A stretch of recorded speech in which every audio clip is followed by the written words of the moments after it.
Well, I thought what would happen is you go to film school, you make a short film, then Hollywood see it and they call you up and you go make movies. I thought that's the way it worked, and it doesn't, or it didn't for me. So what happened is I bought a computer after I graduated, and I just thought I could see, because my flatmate studied computer animation, I could just see that visual effects were going to be like the most powerful tool in the future of filmmaking. And so it felt like if Hollywood was never going to come and give you a load of money to make a movie, then at least you could kind of make a Hollywood-looking movie one day on your own. And I thought it would take about a year to learn the software and get good at it, and it took more like over a decade for me to get good at it. And so yeah, I kind of got sidetracked massively in visual effects, and then finally I could use that to bribe producers into letting me do bigger projects. So I was allowed to direct again by some producer friends I knew that worked in TV. I said, look, if you let me direct a TV show, I'll do you the visual effects really cheap, next to nothing, you know. And then that allowed me to just claw my way up. And then I met Vertigo. I explained, I had this very small premise for Monsters, not a script or anything, just I think we should make a movie this way, like this, and I'll do all the effects for next to nothing. And, you know, they're very smart producers, and they could go, commercial, cheap, let's do it.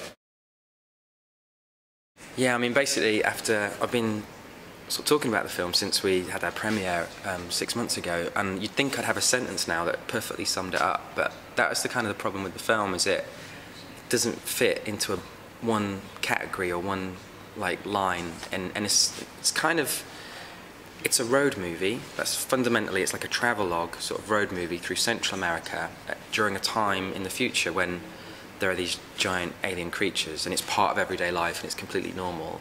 And the two people we follow is a war photographer who's covering the war against these creatures, and he has to basically get his boss's daughter back to the United States.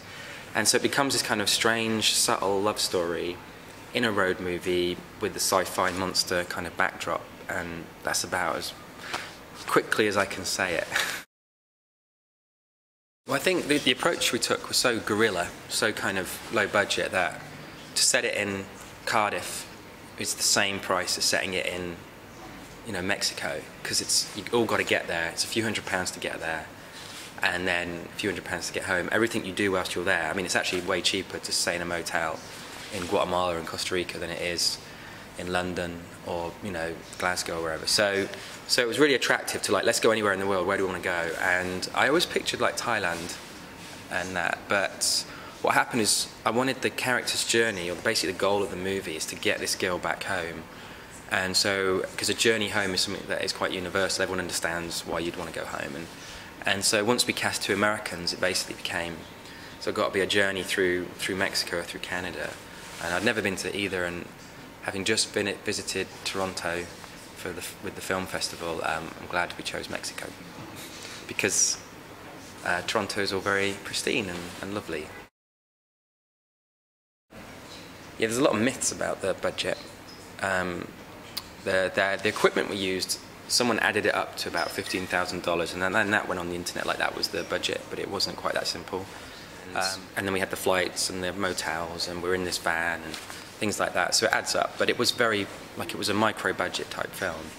And Vertigo financed the whole thing. I mean, they basically, as soon as they committed to the film and they said, let's figure it out, we'll just make sure we'll start filming it on this date, then that was, they were basically, it was all created by them in terms of the, you know, them producing it, and I didn't have to pay for any of it once they agreed to make the movie. I mean, paranormal, you get kind of compared to things like Paranormal Activity and even Blair Witch and things. And I think that's, the reason they're doing that is mainly because we shot it on prosumer equipment with a tiny crew. And, but it's nothing like those movies, and it's nothing like them as the experience of watching it. And it's nothing like them in terms of the box office. I mean, I'd love it to be, but it won't be. And so, I mean, my expectations were basically just, that was the point, is I wanted to make a film that didn't feel like it was a small crew and a you know, domestic camera of some sort. I wanted it to feel like it was a major cinematic movie. And so we'll see what happens. I mean, I've got really high hopes for the UK, you know, but like in terms of the States, it's gone out. They've done this new thing called video on demand, where basically it gets released via iTunes and things like this. I think with the first film, to be available on iTunes before theatrical release. So that's always going to have an impact on box office numbers and things like that. So I'm not sure what to expect from the States. But I just hope that the most important thing to me is not, I know it's not the same for producer, but it's not how many people see it. It's just that everyone that does see it really likes it. Like, that's all you can really do. That's the bit I control. How many people see it is kind of out of my hands, really. The best horror film ever made. There's some good ones. I have to say Jaws, because if that is technically a horror film, and if it wasn't, then what would it really be? I think it does fall into the category of horror, and because it's just such a near perfect movie, I can't fault it. Like, what would you want to change about that film? What did it do wrong? It's one of the few like films where you just go, for whatever reason, the way it panned out the way it did, it's like, God, wouldn't you want to have made that movie? You know, it's near perfect. And so, and then that happens to be a horror. It doesn't feel like a horror experience because it's so, you know, it works on so many different levels. Like, there's the family relationship and the three guys in the boat, and it's a lot more suspenseful than it is like shocking. And so, but definitely that movie, if that is allowed in the category of horror, it's hard to think of something more better than that movie that exists.